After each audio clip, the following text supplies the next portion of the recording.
Hi, my name is Amber, and I will be talking about tetanus vaccine. So a little bit about tetanus. It is caused by the bacteria Clostridium tetani. They are gram-positive rods, as you can see in this gram stain due to the dark purple appearance. They are strict anaerobes, so they do not like oxygen. They are motile, and this is due to the flagella attached to the bacteria. They are also very heat resistant, so it makes it really hard to get rid of them. Also in the gram stain, you can see this tennis racket appearance. This is where the species name tetani came from.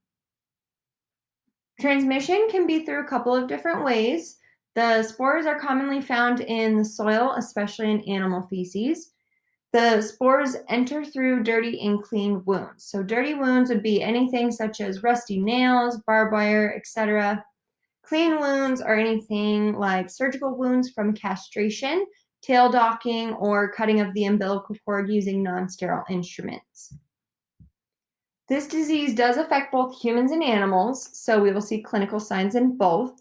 One of the most common clinical signs is spastic paralysis, and this is involuntary muscle spasms.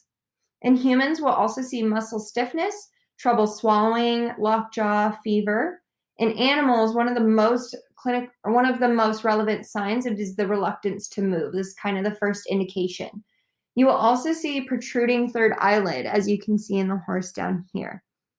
Animals usually will have an unsteady gait and hold their tail out when they walk. They are also usually very anxious and easily startled. The mechanism of infection begins with initiation.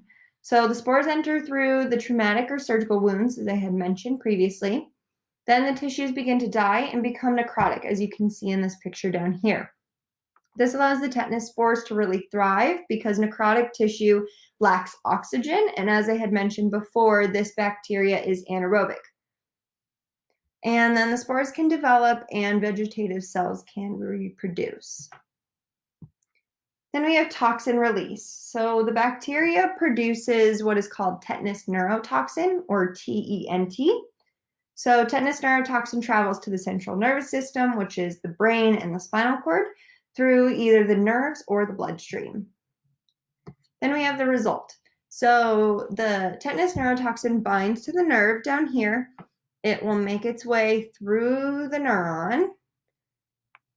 And when it attaches to this inhibitory interneuron, it will inhibit the release of inhibitory neurotransmitters, preventing muscle relaxation. And this is where the spastic paralysis comes from.